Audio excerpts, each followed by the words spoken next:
नमस्कार दोस्तों, स्वागत है आपका हमारे यूट्यूब चैनल शाही नोट्स पे। आज मैं आपको खसपुरा प्रजाति के बारे में पढ़ाने वाला हूँ।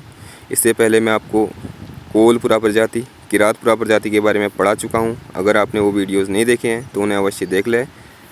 तो चलिए स्टार्ट करते हैं आज की वीडियो। खसपुरा प्रजाति के वर्णन की बात करें तो दोस्तों, इनका वर्णन भारतीय ग्रंथों, विदेशी लेखकों की रचनाओं और कुछ अभिलेखों में हमको मिलता है। ठीक है, भारतीय ग्रंथों की बात करें तो इसमें महाभारत का सभा पर्व, मनुस्मृति, मुद्रा राक्षस और व्रत संहिता, इन भारतीय ग्रंथों में हमें खसों के बारे में पता चलता है। और एक पुस्तक है काव्य मीमांसा, जिसके लेखक है राजशेखर, उसमें भी हमें खसों के बारे में पता चलता है। तो याद रखना, काव्य मीमांसा के लेखक राजशेखर हैं। और विदेशी लेखकों के बारे में बात करें तो इसमें टॉलमी, प्लिनी, अलबरूनी, इन तीनों की रचनाओं में हमें खसों के बारे में पता चलता है। ठीक है, कि उत्तराखंड में खस निवास करते थे। और अभिलेखी जो साक्ष्य है खसों के बारे में, उनकी बात करें तो यशोवर्मन का खजुराहो लेख और सहणपाल का बोधगया शिलालेख, ये दो जो शिलालेख है और अभिलेख हैं, इनसे हमें खसों के बारे में पता चलता है। तो जो खजुराहो लेख है ये एमपी में पड़ता है। ठीक है, मध्य प्रदेश में। और अगले पॉइंट की बात करें तो दोस्तों, इन्होंने किरातों के आधिपत्य को समाप्त किया था। जिस प्रकार किरातों ने कोलों के आधिपत्य को समाप्त किया था, उसी प्रकार खसों ने किरातों के आधिपत्य को यहाँ से समाप्त किया। मतलब पहले कोल आए उत्तराखंड में, तो उनको भगाकर किरात रहने लग गए। तो किरात रहने लग गए तो किरातों को भगाकर उनके स्थान पर कौन आ गया? खस लोग आ गए। ठीक है। और अगली पॉइंट की बात करें तो दोस्तों, जो युधिष्ठिर था, इसके राजसूय यज्ञ में ये खस लोग भेंट लाए थे। ठीक है, युधिष्ठिर के राजसूय यज्ञ में भेंट लाए। भेंट के रूप में क्या लाए थे खस लोग? इन्होंने ब्रह्म कमल का पुष्प, मधु, स्वर्ण, पीपलिका और भी अन्य चीज़ें दी थी। ठीक है, तो इन्होंने युधिष्ठिर के राजसूय यज्ञ में भेंट भी दी थी। और एक बात इम्पोर्टेंट पॉइंट है दोस्तों, कि महाभारत के युद्ध में कौरवों की ओर से लड़े थे। जो एक खस थे, इन्होंने जो महाभारत का युद्ध है उसमें कौरवों का साथ दिया था। ठीक है, ये हमें कहाँ से पता चलता है? महाभारत के सभा पर्व से। ठीक है, तो खसों ने महाभारत के युद्ध में कौरवों की ओर से युद्ध किया था। इनके उपनाम की बात करें तो दोस्तों, इन्हें पाषाण योद्धि कहा जाता है। पाषाण योद्धि मतलब पत्थर, योद्धि मतलब युद्ध करने वाले, पत्थर से युद्ध करने वाले भी कहा जाता है इन्हें। ठीक है, खसों का उपनाम है। और बांस के वनों में निवास करने वाले भी खसों को ही कहा जाता है।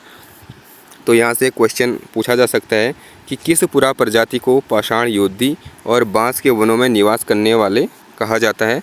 तो आपका आंसर रहेगा खस पुरा प्रजाति को। ठीक है। और इनकी शारीरिक बनावट की बात करें तो दोस्तों, ये लंबे चौड़े होते थे, जबकि कोल और किरात नाटे होते थे ना, छोटे होते थे। ये लंबे चौड़े कद के होते थे, हृष्ट पुष्ट होते थे, मतलब हेल्दी होते थे, और लंबी नाक होती थी इनकी। जबकि जो कोल और किरातों की नाक जो होती थी वो चपटी होती थी। तो खसों की नाक कैसी होती थी? लंबी होती थी। ठीक है, और दाढ़ी मूछ युक्त होते थे ये। मतलब जैसे कि हमने पढ़ा था किरातों में, तो उनके मुंह पे क्या नहीं थी? दाढ़ी और मूछ का अभाव था ना। तो जो खस है, इनके मुंह पे दाढ़ी मूछ भी होती थी। ठीक है, और इनका रंग गेहुआ रंग का होता था। जैसे कोलों का रंग क्या होता था? कृष्ण रंग का होता था ना, कोलों का रंग मतलब काला होता था। और जो किरात थे, उनका रंग भी पीला और गेहुआ था, और खसों का रंग भी गेहुआ रंग का था। ठीक है, और इनके आजीविका का साधन की बात करें तो ये कृषि और पशुपालन करते थे। जैसे हमने पढ़ा था, जो कोलों का मुख्य व्यवसाय क्या था? कोलों का मुख्य व्यवसाय कृषि था, जबकि जो किरात लोग थे उनका मुख्य व्यवसाय पशुपालन था। और जो खस थे, इनकी आजीविका का जो मुख्य साधन था, ये कृषि और पशुपालन दोनों था। इतना आपको याद रखना है। ठीक है दोस्तों। और जो अगला पॉइंट आता है, ये वेरी इंपॉर्टेंट है। जब ब्रिटिश शासन था उत्तराखंड में 1885 के आसपास, तो 1885 में खसों को शूद्र वर्ग में सम्मिलित किया गया।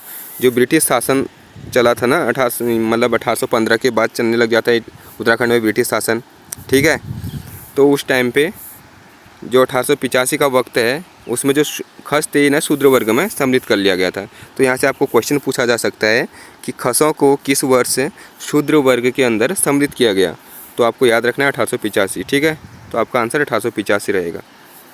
और अगली पॉइंट की बात करें तो दोस्तों, खसों में पशु बलि प्रथा भी प्रचलित थी। मतलब ये अपने देवी देवताओं को पशुओं की बलि चढ़ाना अच्छा मानते थे। ठीक है, मतलब सगुन मानते थे उसमें। ठीक है, तो पशु बलि प्रथा इनमें प्रचलित थी। और पशु बलि की प्रथा के अलावा और अन्य प्रथाएं भी प्रचलित थी, जो वेरी इंपॉर्टेंट है। पूछा जा सकता है इन प्रथाओं के बारे में। ठीक है, कि ये प्रथाएं किस उसमें पूरा प्रजाति में प्रचलित थी। तो पहली प्रथा आती है हमारी घर जवाई रखने की प्रथा। मतलब जो खस लोग थे, वो उनमें घर जवाई रखने की प्रथा थी। मतलब जो उनका बेटी का पति होता था, उसने अपने घर में अपने बेटे के रूप में रख लेते थे। ठीक है, और अगली प्रथा आती है जेठो प्रथा। जेठो प्रथा में ये होता था कि दोस्तों जो परिवार का बड़ा भाई होता था, जब कभी भी परिवार की संपत्ति का बंटवारा होता था तो बड़े भाई को अधिक संपत्ति मिलती थी, ठीक है, औरों की अपेक्षा। यही मैंने यहाँ पे लिखा है, जेठो प्रथा मतलब जो पारिवारिक संपत्ति में सबसे बड़ा अन्य भाइयों की अपेक्षा में अधिक संपत्ति प्राप्त करता था। ठीक हो गया। अगली प्रथा आती है झटेला प्रथा।